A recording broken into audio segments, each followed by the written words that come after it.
Okay? The Grand Pyramid of Giza is made of 2,300,000 stones.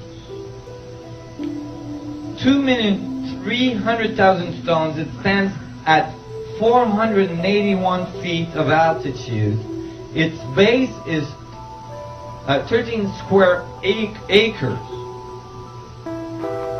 13 square acres. That is extremely large. When you take survey picture, satellite picture of the apex of the Grand Pyramid at Giza, it is 1/4 of an inch off the center of the base. That's 13 square acres. 13 acres square. 1/4 of an inch off center. That's after placing 2,300,000 stones that you have cut with copper tools.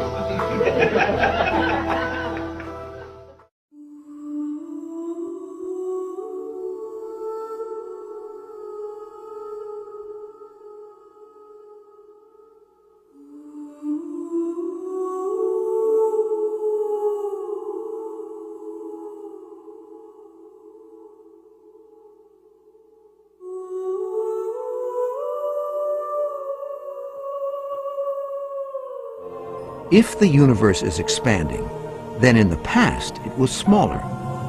Ultimately, in the distant past, it was infinitely small, a primeval atom or cosmic egg. In his book, The Creation, Dr. Atkins struggles mightily to explain how the universe could come into existence uncaused out of nothing. But in the end, he finds himself trapped in self-contradiction. He states, now we go back in time beyond the moment of creation to when there was no time and to where there was no space. At this time before time, he imagines a swirling dust of mathematical points which recombine again and again and again and finally come by trial and error to form our space-time universe. Now, it needs to be honestly said that this is not a scientific hypothesis. It is pop metaphysics, and of the worst kind, for it's obviously self-contradictory, since it assumes time and space in order to explain the origin of time and space.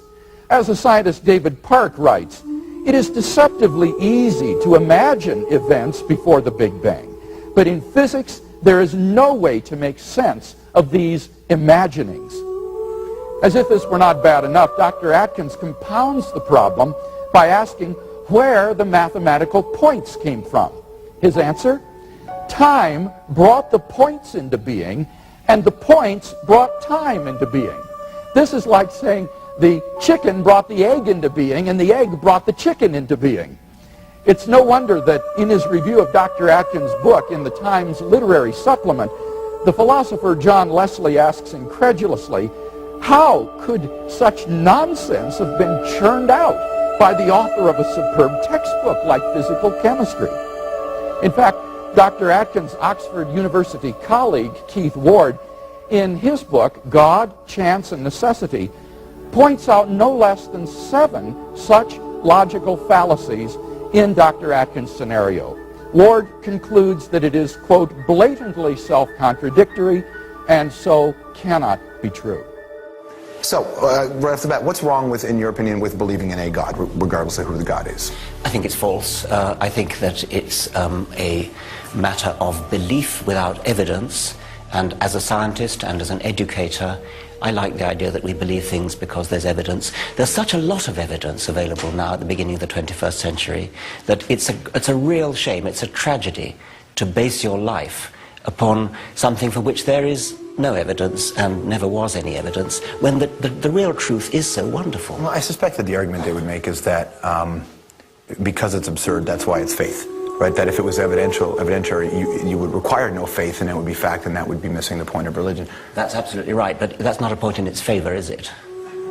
Well, you know, it's whatever gets you through the night, isn't it, ultimately? Well, no, I mean, for me, what matters is the truth. The scientific truth. What other truth is there when we're talking about the universe, when we're talking about the nature of life? Of course, there are other sorts of truths like moral truths, or maybe they're not truths at all, but they're not scientific. But I think if we're talking about the universe, about what reality is, about what life is, then truth means scientific. During the last 30 years or so, scientists have discovered that the existence of intelligent life depends upon a delicate and complex balance of initial conditions simply given in the Big Bang itself. We now know that life-prohibiting universes are vastly more probable than any life-permitting universe like ours. How much more probable? The answer is that the chances that the universe should be life-permitting are so infinitesimal as to be incalculable and incomprehensible. For example, Stephen Hawking has estimated that if the rate of the universe's expansion had been smaller by even 1 part in 100,000 million, the universe would have recollapsed into a hot fireball. Brandon Carter has calculated that the odds against the initial conditions being suitable for later star formation, without which planets could not exist, is 1 followed by 1,000 billion zeros, at least. P.C.W. Davies estimates that a change in the strength of gravity or of the weak force by only 1 part in 10 to the 100th power would have prevented a life-permitting universe. There are around 50 such quantities and constants present in the Big Bang which must be fine-tuned in this way if the universe is to permit life. You find that this argument of design is so conspicuous, it's staring and glaring in one's nose, yet you simply say, well, this is just to be discarded as just a mere existence of some primordial soup that came into existence out of nothing with nothing, by nothing, through total probabilistic game, which is absolutely impossible from all standards of logic and reason, as we would say. So the interesting fact is that yes, reason is a necessary entity, but something that is so prevalent, that is so clear about the system of design in the universe, and to reject it and simply say that it has no purpose, no design, no meaning, it just came out of nothing, going nowhere, with no meaning, I think that is really stretching the issue way beyond reason. It becomes totally unreasonable. I would like to come back to an earlier point, if I may, too, and that is the notion that atheists are somehow the intelligentsia among us and so forth. I think this is just completely false. The spate of new books published by the new atheists like Harris and Hitchens and Dawkins and so forth are not sophisticated books intellectually. These are, for the most part, angry, bitter diatribes against religion. And while someone like Dawkins may be a good scientist in his field, when he begins to talk about philosophy and theology, he is merely a layman. And The God Delusion is a very unsophisticated book intellectually. As a philosopher, I was just appalled at the arguments he gives in that book. It is an embarrassment, really, I think. Well, I can agree, and I suspect Michael may as well. I think you would, too. If you look at the reviews, this man is respected in his field. Yes. But this book, if you look at the reviews, they're quite damning. I used to work with Chris Hitchens. He's a bright guy. He's a fun guy.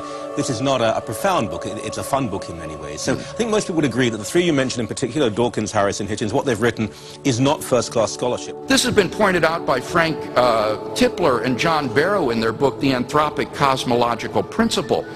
They list 10 steps in the evolution of Homo sapiens, each of which is so improbable that before it would have occurred by chance alone, the sun would have ceased to be a main sequence star and incinerated the Earth. They estimate the evolution of the human genome, the odds of this are somewhere between 4 to the negative 180th power to the 110,000th power, and 4 to the negative 360th power to the 110,000th power. So if evolution did occur, it would literally be a miracle. and therefore evidence for the existence of God.